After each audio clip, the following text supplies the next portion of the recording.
Hola, buenas tardes.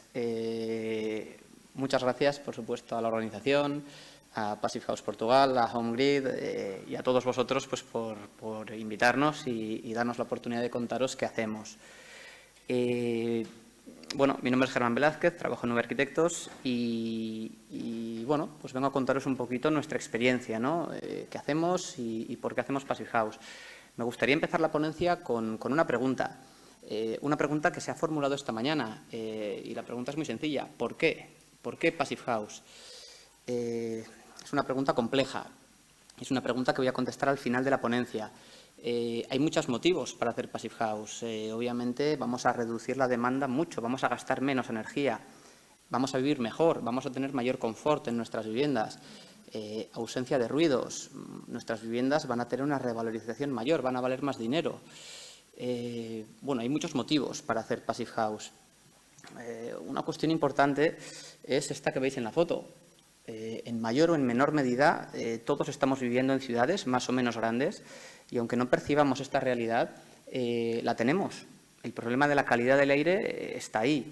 Dentro de 20 años se va a prohibir la venta de automóviles de explosión, de gasolina, de gasoil, por lo menos en España. Igual aquí lo hacéis antes, pero bueno, en España es en 2040. Bueno, es una cosa importante, se va a reducir en parte esa contaminación, pero no hay que perder de vista que la contaminación en las ciudades por los coches es un 15%. Todo esto que veis aquí, un 50% es debido a la contaminación que generan los edificios. Es decir, los edificios generan una contaminación muy importante en nuestras ciudades. Cambiando un poquito de tercio, ¿cómo hacemos Passive House? Bueno, yo esto ya lo conté el año pasado. Para nosotros hacer Passive House se tiene que basar en la experiencia. Nuestro estudio lleva funcionando desde el año 72 y tenemos más de 10.000 viviendas terminadas. Nosotros, si no hubiésemos tenido esa experiencia previa, habríamos sido incapaces de hacer Passive House. Entonces, bueno, de cara a mejorar un detalle, a poder plantear cualquier cuestión, pues, ¿qué necesitamos? Pues necesitamos esto. Esto es mi padre. Mi padre tiene muchos años de experiencia y es lo que nos ha permitido poder aplicar soluciones Passive House, pero no Passive House importadas de Alemania o de Austria o de Francia. Es decir, ha podido permitirnos crear nuestras propias soluciones Passive House económicas, es decir, utilizando los medios constructivos que tenemos en España, que son muy parecidos a los que tenemos en Portugal. Hemos adoptado nuestros detalles constructivos tradicionales a Passive House. Yo creo que esto es el mayor reto al que nos hemos enfrentado, porque en una vivienda unifamiliar podemos utilizar ciertos materiales diferentes. Cuando estamos haciendo un bloque de 200, de 300 viviendas, el precio es muy importante. No podemos utilizar materiales que hagan que esa promoción no sea viable. Os voy a hablar de algunos proyectos que teníamos en marcha y que hemos terminado respecto del año pasado y de algunos proyectos que estamos desarrollando. Estas son las torres de Bolueta, en Bilbao. El año pasado hablamos un poquito de ellas. Ahora están terminadas, están certificadas como el edificio Passive House más alto del mundo. Las torres, bueno, esta es la que hemos terminado y ahora estamos construyendo esta. Esta tiene 20 alturas. Os conté un poquito el año pasado en qué consistía realmente hacer Passive House en este caso. Ahora veréis qué implicaciones tiene y cómo quiero enfocar la ponencia de hoy. Passive House tiene 5 principios muy sencillos. El primero es la mejora en el aislamiento. Ya lo hablamos el año pasado. Son temas súper básicos. Vamos a aislar por fuera y vamos a tratar de reducir en la medida posible los puentes térmicos. Bien, esto no es algo que vaya a costar más dinero o menos, es algo básico. Trazar una línea de hermeticidad, de aislamiento, perdón, que sea continua. Bien, son cosas obvias. ¿Qué va a pasar cuando tengamos un puente térmico, como un balcón? Bueno, pues que vamos a tratar de resolverlo de una manera que no suponga un sobrecosto. En lugar de utilizar un material específico, que podríamos, vamos a romper la estructura, la vamos a recalcular y vamos a poner el aislamiento para que sea continuo. ¿Qué sobrecosto tiene esto? Pues el tiempo que nos cuesta a nosotros en el despacho, en el estudio, recalcular esa estructura. Pero realmente un sobrecosto como tal es muy, muy pequeño. Si utilizamos un material específico, un conector, que los podemos traer de Alemania y son unas piezas estupendas, vamos a estar hablando pues, de 300, de 400 euros el metro lineal. Lo que he dicho antes, igual una vivienda unifamiliar puede funcionar. En un edificio en el que tengamos 2.000 metros de terrazas es inviable. En cuanto a mejoras en aislamiento, pues bueno, vamos a aislar cosas que antes no aislábamos. Las bajantes de fecales, pues normalmente no las solemos aislar térmicamente, sí acústicamente. Bien, pues aislar estas bajantes, el sobrecosto que tiene en un edificio de este tamaño es prácticamente nulo. Hay que trabajar muy bien los puentes térmicos. En un edificio como este no tenemos muchos, pero hay que trabajarlos muy, muy bien. Ahora veréis el ejemplo de cómo hemos resuelto el tema de las ventanas. Bueno, ¿qué hay que hacer? Pues dibujar y calcular. ¿Qué costo tiene esto? Para el promotor ninguno. Para nosotros, pues tiene una dedicación mayor. No os voy a engañar. Hacer un proyecto Passive House en un estudio de arquitectura, el primer proyecto o el segundo proyecto que hagamos nos va a costar el doble de tiempo. Va a ser un esfuerzo importante, vamos a tener que investigar, vamos a tener que pedir ayuda y no os voy a decir que sea fácil, pero bueno, si nosotros lo hemos conseguido, vosotros lo podéis conseguir, lo puede conseguir cualquiera. Pero bueno, hay que esforzarse. Es un trabajo que desde luego en nuestro caso no hemos cobrado, pero es un trabajo que nos ilusiona y hacer las cosas bien, pues a veces tiene un precio a pagar. Este es un puente térmico muy sencillo, es el puente térmico de la cubierta con la fachada. Si apoyamos aquí el ladrillo, hay un puente térmico. Sin embargo, si apoyamos una primera hilada, una primera fila de bloque de hormigón celular, de bloque Eaton, pues eliminamos ese puente. Es una solución nuevamente que apenas tiene un sobrecosto. ¿Qué pasa? Pues que hay que calcularlo, que hay que modelizarla y realmente tiene que ser una solución que sea económica y que nos resuelva esa problemática que tenemos. Lo mismo con las ventanas. Si no tenemos una continuidad entre el aislamiento de fachada y las carpinterías, vamos a tener unas pérdidas importantes. En el caso concreto de la Torre de Bilbao, entre las dos torres tenemos 3.000 ventanas. 3.000 por 4 metros de desarrollo de cada ventana son 12 kilómetros de puente térmico. Claro, si no resolvemos bien ese puente térmico, es imposible certificar ese edificio. Podemos colocar las ventanas como queramos. Nosotros cuando hicimos el primer proyecto, lo comentaba ayer con unos compañeros, fue en un palacio de congresos en Vitoria, que hemos certificado también, Passive House, y cuando nos llamaron para poner las ventanas, nosotros pensábamos que el ventanero nos iba a explicar cómo las quería poner. Y cuando llegamos nos dijo, bueno, ¿cómo las pongo? Y dijimos, pero bueno, tú eres el ventanero Passive House. Pues tuvimos que abrir en YouTube un vídeo, un tutorial de cómo poner ventanas Passive House, porque no sabíamos cómo ponerlas. Esto hace ya por 5 o 6 años, pero fue así. Tuvimos que abrir un vídeo y bueno, vamos a hacer una prueba. Pues al final salió bien, pero salió bien de churro. Entonces, bueno, haremos pruebas de muchas maneras, poniéndolas a cara interior, a cara exterior, con la cinta antes, con la cinta después. Cómo darle continuidad al aislamiento, ¿no? Entre la carpintería y la fachada. Bueno, pues hay determinados elementos que hemos ido puliendo y hemos ido mejorando. A nivel de carpinterías, bueno, las carpinterías en España hace 6 o 7 años, carpintería Passive House certificada, eran muy caras. A modo de ejemplo, una puerta balconera de 2x1, la típica ventana que tenemos en esta torre, nos pedían 1.200 euros por esa ventana. Al cabo de unos meses ya pues fuimos trabajando y había 3 o 4 empresas que las fabricaban y las ajustaron a 750, 800 euros. Y finalmente se están ejecutando en 450 euros. ¿Por qué? Pues porque ahora mismo en el estudio podemos tener en torno a 20 muestras de ventanas certificadas Passive House. Hay muchas ventanas, hay mucha oferta. Hace 6 años había 2. Entonces esto ha hecho que los precios puedan bajar mucho. En el caso de la Torre de Bilbao teníamos unas ventanas de aluminio, que eran unas muy buenas ventanas. Teníamos unos vidrios muy gruesos porque había un problema de ruido y dimos el salto pues, a una carpintería certificada Passive, una carpintería de PVC con triple vidrio. Bueno, esto obviamente ha permitido que el balance energético anual mejore enormemente. Ya veis que el balance que teníamos antes era de menos 100.000 kilovatios y hemos pasado a menos 29.000. Sigue siendo un balance negativo. Nosotros cuando ganamos este concurso de arquitectura teníamos ya un bloque, teníamos unas distribuciones previas, es decir, son viviendas sociales de alquiler. Yo no puedo ponerles todas las ventanas a sur y las viviendas que dan al norte no ponerles ventanas. Entonces, bueno, ya partimos de que hay ciertas circunstancias con las que tenemos que comulgar.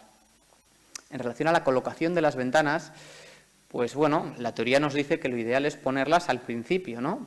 Es decir, ponemos las ventanas, ponemos las cintas de hermeticidad, tanto por dentro como por fuera, y las protegemos para poner yeso. Bien, esta es una solución que funciona. ¿Cuál es el problema de esta solución? Pues que las ventanas van a estar puestas en obra un año y se van a estropear. Entonces hay que protegerlas. Bueno, es una instalación ciertamente farragosa y las constructoras no van a querer hacer esta solución.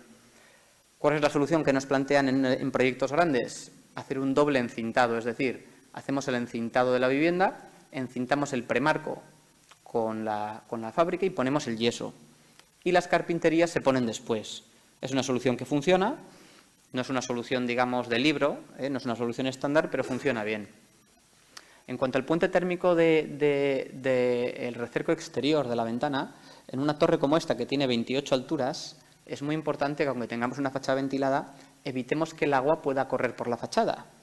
Entonces, bueno, una solución convencional, por lo menos en España, sería colocar un alféizar metálico arriba y otro abajo. ¿Qué nos pasaba? Que si multiplicamos el número de ventanas por los metros lineales que tenemos de alféizar, es decir, 2 por ventana y 3.000 ventanas, tenemos 6 kilómetros de este puente térmico, que no es un puente térmico muy alto, pero hacía que la demanda de calefacción subiese pues, en torno a 3 o 4 kilovatios. Finalmente se optó por poner un recerco completo de PVC termosellado, que al ser un perfil alveolar de 8 milímetros ya no suponía ningún tipo de puente térmico, era despreciable. Bueno, pues ha sido una solución específica para este bloque, por la altura que tiene. En un bloque normal, simplemente con el encintado pues podría ser suficiente, pero bueno, pues son soluciones un poquito específicas. Aquí tenemos el grosor de los vidrios, la recuperación de calor. Siempre nos preguntan, ¿no? ¿Es imprescindible la recuperación de calor? En nuestro clima sí. Si fuésemos un poquito más al sur, un poco bastante, por ejemplo a Canarias, pues igual ahí podríamos pensar en hacer una vivienda passive sin recuperación de calor, pero desde luego en nuestra zona climática hace falta recuperación de calor. ¿Cómo la planteamos? Bueno, nosotros estamos planteándola siempre individualizada. ¿Por qué? Porque nos parece muy importante esa capacidad de regulación adicional que nos ofrece un sistema individualizado. Es decir, yo tengo una vivienda que en un momento dado, en una época, por ejemplo, de primavera, puede hacer un free cooling, es decir, por la noche puede estar introduciendo aire frío, y sin embargo una vivienda que dé a sur puede estar recuperando calor, o al revés. Si hacemos una instalación centralizada, esa capacidad de diferenciar viviendas no va a existir. Y, por supuesto, si yo tengo mi recuperador aquí, en la terraza de las viviendas, la admisión del aire es directa a fachada. Entonces, ese aire ni se va a calentar ni se va a enfriar, o sea, es el aire que tenemos a la temperatura exterior. ¿Qué implica? Que en verano va a funcionar muy bien el free cooling. Si yo pongo mis máquinas en cubierta y tengo que bajar 80 metros, el aire que está a 17 grados en verano para refrigerar mi vivienda lo voy a meter a 25. No va a funcionar el free cooling. Las máquinas se colocan en los falsos techos de las terrazas y la distribución, pues una distribución convencional, en estrella, no tiene nada especial. Uno de los capítulos que más suele preocupar es la hermeticidad. Y a nosotros, desde luego, en los primeros proyectos era lo que más respeto teníamos. Esto no quiere decir que ya no nos dé miedo la hermeticidad, pero lo que tenemos claro es que con las soluciones que sabemos utilizar, estamos hablando no de 0,6 renovaciones hora, estamos hablando de por lo menos 0,4. Nosotros el tope que establecemos en obra para aceptar una de las viviendas son 0,4 renovaciones hora. Si tiene más, no se acepta, hay que trabajar en ella hasta que llegue a 0,4. ¿Por qué? Porque tenemos que tener un poquito de margen. Si en el posterior desarrollo de la obra hay cualquier problema, no llegaríamos a 0,6. Y ya sabéis que si tenemos una sola vivienda que nos dé 0,65, no podríamos certificar el edificio. Hicimos muchos planos con cuestiones relativas a la hermeticidad, pero la verdad es que en 3, en 4, en 5 años esto ha cambiado radicalmente. Esto ya no lo hacemos así. Hemos simplificado soluciones. Como decía al principio, tenemos que adaptar el estándar a nosotros, no nosotros al estándar. Es decir, tenemos que conseguir que con nuestros medios, con nuestro hormigón, con nuestros tableros de cartón yeso, con nuestros ladrillos, que construyamos Passive House. No nos sirve de nada traer todos los materiales de Centro Europa, porque es que aquí no se construye así. Tenemos que construir como siempre hemos construido, pero mejorando ciertos detalles, ciertas técnicas para poder hacer Passive House. Este ha sido uno de los patinillos de instalaciones que hicimos primeros, en un edificio en Pamplona, a las 29. Hicimos uno. Esto era horrible, era complicadísimo de hacer, funcionaba mal, pero bueno, era lo que en principio nosotros habíamos visto que se hacía en otros sitios. ¿Qué hicimos? Pues esto, lo cerramos con ladrillo, con una resilla de 4 centímetros, pusimos yeso y solucionamos el problema de hermeticidad. ¿Tenemos un poquito más de espesor? Sí, pero bueno, vamos a trabajar las distribuciones para recuperar ese espesor y desde luego es una solución infinitamente más barata y más sencilla. Hay pequeños trucos para llegar a una hermeticidad buena. Si hacemos un manchado en el perímetro de las ventanas, las cintas se van a adherir mucho mejor. Este sería un encintado, digamos, de libro. Es un encintado sencillo y bien hecho. Ya veis que tenemos una imprimación, es muy importante la limpieza en obra. Bueno, son detalles en hermeticidad pues que tenemos que asumir que son como son. Esto tiene un pequeño encarecimiento en obra, pero no es reseñable. Esto es un aspirador. Es necesario utilizar un aspirador en una vivienda passive. Bien, finalmente certificamos el edificio el año pasado. Al final nos dio una demanda de calefacción de 6 kilovatios, bastante por debajo de lo que habíamos esperado, pero bueno, pues muy bien, muy contentos. ¿Cuánto dinero más cuesta hacer un edificio passive? Bueno, estas son las cifras que entregamos al Gobierno vasco cuando nos plantearon la posibilidad de hacerlo passive house. Estimamos en torno a un 3% de sobrecosto. Y esto es lo que se ha cumplido, es decir, el dinero adicional que nos dieron fue de un 3%.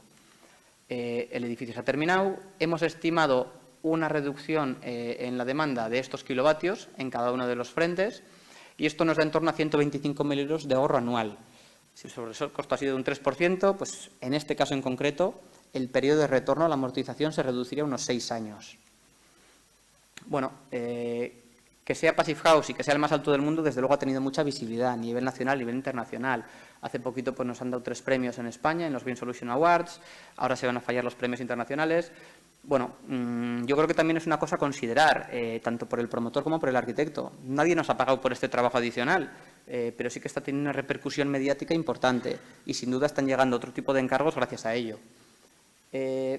Una cosa que quería también comentar es, bueno, nosotros hemos reducido de 56 kilovatios a 6 la demanda de calefacción. Estos son estas emisiones, 257 toneladas. Esto es el equivalente a 5 campos de fútbol de hacer este edificio passive o hacerlo con una calificación energética en coches, pues en torno a 50 coches. Y esto es en invierno, que está bien, yo creo que es una cifra correcta. Es para una de las torres estas cifras. Pero ¿qué pasa en verano? Si supusiésemos que tienen demanda de refrigeración, en este caso no la tienen, pero si la tuviesen, estaríamos en torno a 39 kilovatios y una vivienda passive podría bajar de 20. Estaríamos hablando de que el kilovatio de hacer frío es mucho más caro y mucho menos eficiente. Aquí estaríamos hablando de 5 campos y medio de fútbol y como 55 coches. Es decir, ahora que estamos tan preocupados con el tema del coche, que si coche eléctrico sí, coche eléctrico no, construyendo passive estamos reduciendo todo esto de una manera bestial. Otro tipo de proyectos que hemos terminado y certificado, este es el Palacio de Congresos de Vitoria. Aquí hemos hecho simplemente la asesoría passive, este proyecto no es nuestro, lo hemos hecho en colaboración con Michel Bassouf de Barcelona. Este es el edificio de las 29 del Soto, que es el primer edificio de viviendas que se certificó en España. Este lo terminamos hace 1 año y medio. Estos son viviendas libres. Y la terraza que os enseñé al principio pues es de este edificio. Es un edificio que está terminado y llevan viviendo algo más de 1 año. Recibió el año pasado el premio a la mejor actuación de eficiencia energética de la Asociación de Promotores y Constructores de España, lo cual nos sorprendió porque es un proyecto pequeño, de un estudio pequeño, y que haya un reconocimiento de ese tipo para un proyecto Passive House en España, pues quiere decir que las cosas están cambiando. Ha salido en muchas revistas este proyecto, ha salido en los periódicos, en El País, en El Mundo, cuando se inauguró salió en los telediarios, en el telediario de la 1, en Antena 3, bueno, pues en las cadenas más importantes de España, ¿no? Bueno, esto es una monitorización que hicimos en verano para ver cómo funcionaba y la verdad es que el resultado es muy adecuado. Y estos son otro tipo de proyectos pues, que estamos a punto de empezar. Esto es un polideportivo también, se va a certificar Passive House, la obra es inminente que empiece. Este es un centro de salud que estamos terminando.